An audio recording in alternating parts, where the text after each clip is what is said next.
투데이 라섹과 스마일 라식 어떤 게 나으려나? 이거 굉장히 예민한 얘기인데. 안녕하세요. 네, 안녕하세요. 먼저 혹시 직장인의 익명 커뮤니티 블라인드라고 혹시 들어보셨나요? 직장인들끼리 뒷담화하는 그런 사이트라고 들었는데.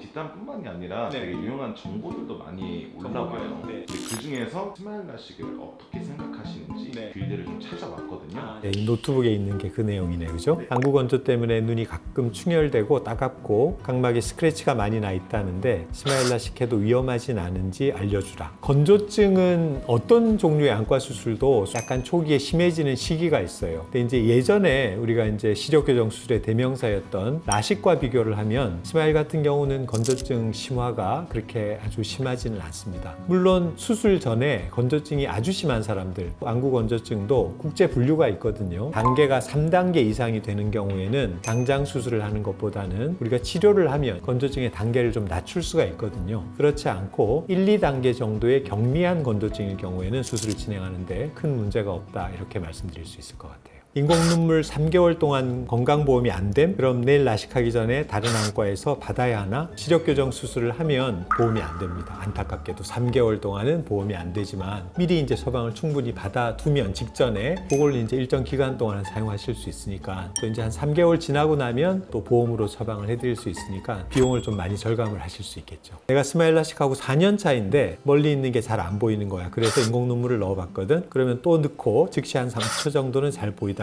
다시 잘 안 보여. 이게 반복이야. 그러면 잘 안 보이는 게 안구 건조증 때문인가? 네, 맞습니다. 건조증 증상이 눈이 뻑뻑하다, 뭐 이것만 있다고 알고 계신 분들이 많은데, 또 하나의 대표적인 증상이 시력의 기복이에요. 그러니까 시력이 괜찮다가 또 어느 순간 눈이 좀 나빠졌다가, 근데 좋아지는 거에 가장 대표적인 행위가 인공눈물 넣으면 좋아져요. 그러니까 눈물막이 깨끗해지면 잘 보였다가 눈물막이 또 흐려지면 나빠졌다가. 근데 인공눈물 넣으면 5초, 10초 정도 지나면 사실은 그 효과가 많이 반감되거든요. 그래서 이분은 상당히 건조증이 심한 것 같은데, 요즘은 인공눈물 말고 눈물의 저류를 좀 향상시켜주는 보조제도 있고, IPL이라는 그런 광선요법을 이용해서 눈물의 그 안정성을 조금 더 높여줄 수 있는 방법들이 있거든요. 그러니까 그냥 단순히 인공눈물만 넣어서 잘 안 될 때는 다른 보조적인 치료를 통해서 시력이 조금 더 좋아질 수 있다는 걸 알고 계신다면 그러면 좀 더 도움이 되지 않을까 싶습니다.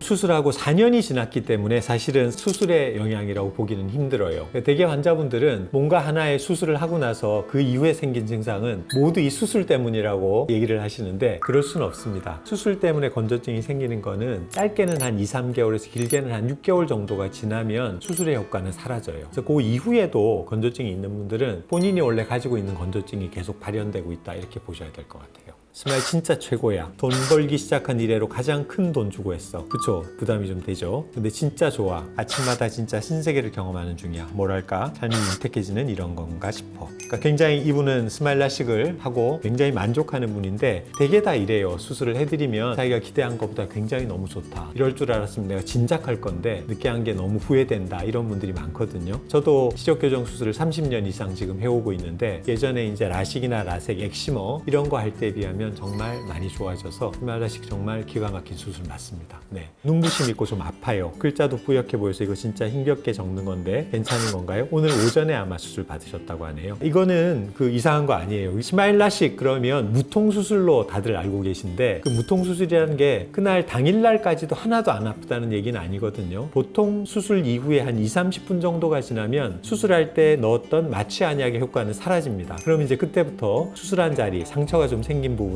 조금 아프기 시작하는데, 이 통증은 굉장히 주관적인 성향이 강해서 어떤 분들은 좀 많이 아프다고 어떤 분들은 안 아프다고 하니까, 아픈 사람은 내가 뭔가 잘못됐다고 생각하시는데 그렇지는 않아요. 한 30% 정도의 환자들은 수술하고 한 2, 3시간 정도는 눈물이 좀 막 쏟아지면서 통증이 많이 느껴질 수 있다. 근데 그러면 라섹보다 좋은 게 뭐냐? 라섹은 2, 3시간이 아니라 거의 이틀 정도를 계속 아파요. 그 통증의 정도도 훨씬 더 심하죠. 스마일 라식은 수술한 당일날만 몇 시간 정도만 잘 가료를 하면 통증이 사라지고, 그 다음날부터는 뭐 직장에 나가시고 눈을 사용하고 하는데 문제가 없기 때문에 괜찮거든요. 그리고 이제 또 하나, 시력이 즉각적으로 100%로 바로 올라간다고 생각하시는데 이것도 잘못 알고 계신 거예요. 수술하면 전반적으로 되게 흐리게 보여요. 적어도 한 3시간, 4시간 정도는 흘러야 그 흐린 느낌이 좋아지고, 흐린 느낌이 완전히 사라지려면 짧게는 한 1주에서 길게는 한 3주 정도의 시간이 흘러야 돼요. 그러니까 그러니까 이분처럼 수술한 당일날은 통증도 좀 생길 수 있고 되게 흐려 보이고, 그리고 가까운 곳이 먼 곳보다는 좀 덜 보이는 것도 초기 증상입니다. 그렇지만 뭐 회사에서 뭐 사무를 보시거나 일상활동을 하는데 크게 부족하지 않을 정도의 빠른 시력 회복은 그 다음날부터 이루어진다. 이 정도로 알고 계시면 될 것 같아요. 수술하고 당일날 이런 증상이 있어도 너무 걱정 안 하셔도 돼요.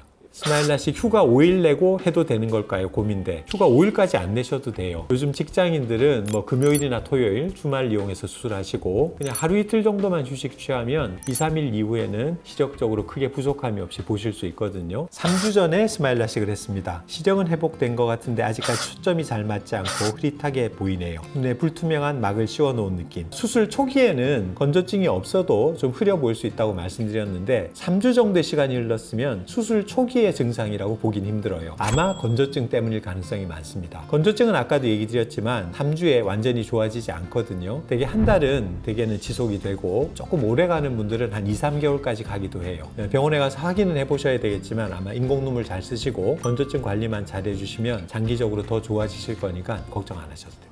투데이 라섹과 스마일라식 어떤 게 나으려나 해본 사람들은 후기 좀 남겨줘. 이거 굉장히 예민한 얘기인데 요즘 이제 강남 지역에서 수술을 가장 많이 하는 게 이 두 가지죠. 요즘 이제 투데이 라섹이 회복이 좀 빠르다고 해서 조금 더 강조가 되고 있는데 뭐 어쨌든 라섹이라는 건 똑같은 라섹이니까 라섹도 저는 나쁜 수술이라고 생각하진 않아요. 근데 라섹은 좋은 결과를 만들 수 있는 그룹들이 조금 한정적이라고 저는 보는데요. 라섹은 고도근시에서는 여러 가지 부작용들을 좀 따라요. 근시 재발률도 스마일라식보다 높고 각막 혼탁도 생길 확률이 높고, 고도근시가 있는 사람들은 또 고환압증이나 재수가 나쁜 경우에는 녹내장으로 가는 경우들도 있기 때문에 그런 부분들 때문에 고도근시에서는 저는 라섹하는 거를 좀 많이 만류하는 편입니다. 반면에 이제 스마일라식은 고도근시에서도 안전한 결과를 얻을 수 있기 때문에 저는 뭐 스마일라식 좀 옹호론자이고, 제가 스마일라식의 문익점인 건 알고 계시잖아요. 그래서 스마일라식을 조금 더 애정을 가지고 있어서 그럴 수도 있겠지만 투데이 라섹을 선택하는 게 꼭 나쁘다고 저는 말씀드리고 싶지 않습니다만, 그래도 이왕이면 안 아프고 빨리 좋아지는 게 좋으니까요.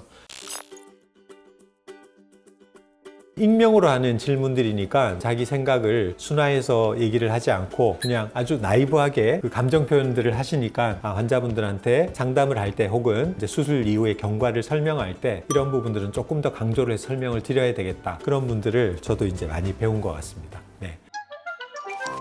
제 영상에 질문을 남겨주시면 이런 블라인드를 통하지 않고도 조금 더 자세하게 제가 답변을 드릴 테니까 영상 보시고 댓글 많이 남겨주시면 감사하겠습니다. 2024년 새해가 밝았습니다. 이번 금년 한 해도 우리 구독자 여러분들 다 건강하게 잘 지내시기를 기원합니다. 감사합니다.